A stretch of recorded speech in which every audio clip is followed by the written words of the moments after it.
샬롬, 이동춘 목사입니다. 오늘도 여러분의 삶이 주님의 평안으로 가득하시길 기원하며 하나님의 말씀을 나누겠습니다. 오늘 주시는 말씀은 시편 136편 1절에서부터 4절의 말씀입니다. 여호와께 감사하라. 그는 선하시며 그 인자하심이 영원하미로다. 신들 중에 뛰어난 하나님께 감사하라. 그 인자하심이 영원하미로다. 주들 중에 뛰어난 주께 감사하라. 그 인자하심이 영원하미로다. 홀로 큰 기이한 일들을 행하시는 이에게 감사하라. 그 인자하심이 영원하미로다. 아멘.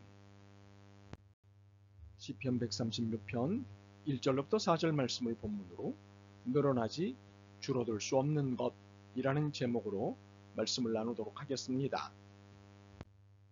본문은 이스라엘의 애굽 탈출에서부터 약속의 땅 가나안에 들어가 살기까지의 내용을 두고 드리는 감사의 시입니다. 시를 통해 기억해 보면 탈출에서 정착에 이르는 전 과정 하나하나가 모두 뒤집힘의 사건이었습니다.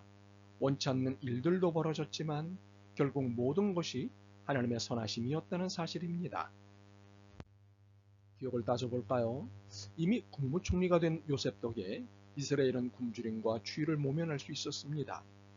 이렇게 요셉 덕에 애굽에 들어가 태평의 시절을 보냈는데 먼 훗날 요셉을 모르는 임금 때문에 노예 신세로 전락되고 말았습니다. 그런데 이것이 결국엔 하나님의 약속의 땅에 들어가는 일의 계기가 됐습니다.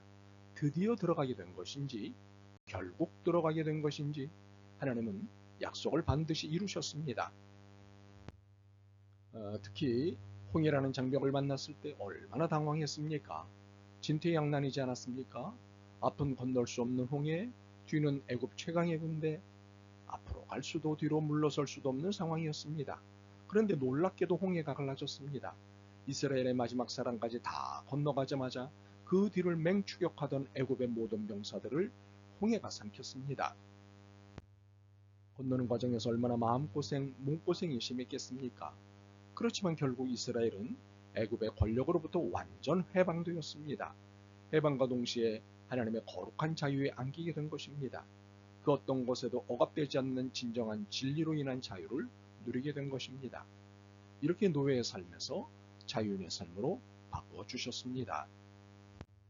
참으로 하나님은 악을 선으로 바꾸시고 난관을 형통으로 바꾸시며 사망의 음침한 골짜기를 생명의 숲으로 바꾸시는 하나님이십니다.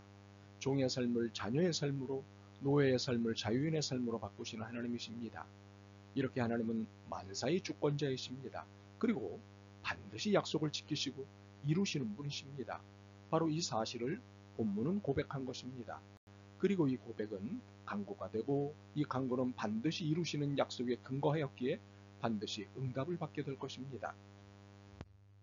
로마서 10장 10절을 좀 과감하게 인용해 보겠습니다. 사람의 마음으로 믿어 의에 이르고 입으로 시인하여 구원에 이르느니라. 입으로 시인한다는 것, 말을 마음 밖으로 꺼낸다는 것 참 중요한 일입니다. 내 마음 말하지 않아도 알아주겠지라고 믿고 산 시간이 많습니다. 그런데 말하지 않으면 대부분이 모르더라고요.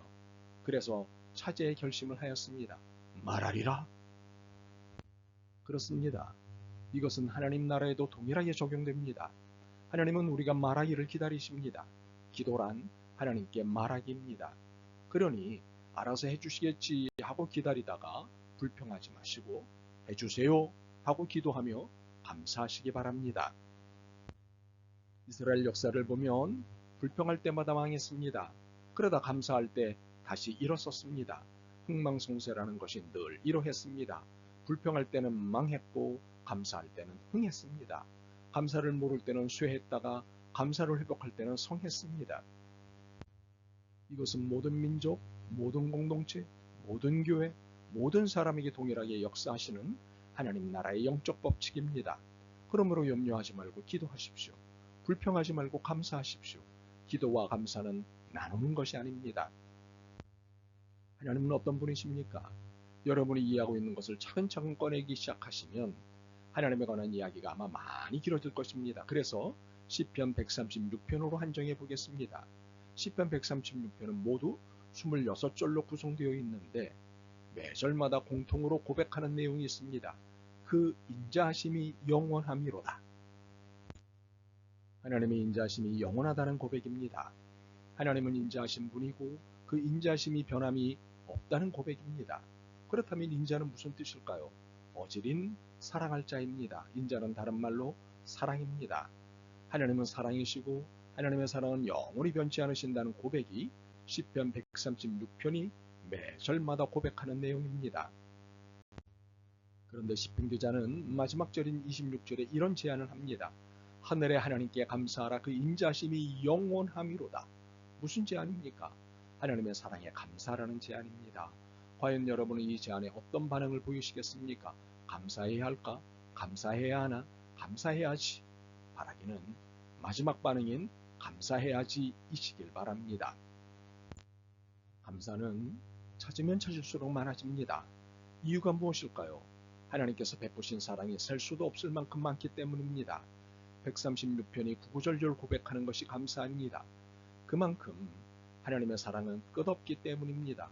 그러므로 늘어나면 늘어났지 줄어들 수 없는 것이 하나님께 감사함입니다. 그렇다면 삶은 불평이 아닌 감사로 가득 차야 합니다. 불평할 여지는 전혀 없기 때문입니다. 이 설명과 주장에 아멘으로 응답하시고 아멘의 모습으로 사시는 여러분을 보고 싶습니다. 아멘. 주님, 불평과 불만투성이인 저희를 지금껏 봐주신 것 민망하고 고맙습니다. 베푸신 것들에 감사하고 감동보다는 당연한 것으로 여기며 살던 저를 긍휼히 여겨 주옵소서. 주님의 사랑과 은혜에 감사와 찬양만을 돌리며 살겠습니다. 예수 그리스도의 이름으로 기도드립니다. 아멘. 오늘도 여러분의 믿음과 삶을 응원합니다. 사랑합니다.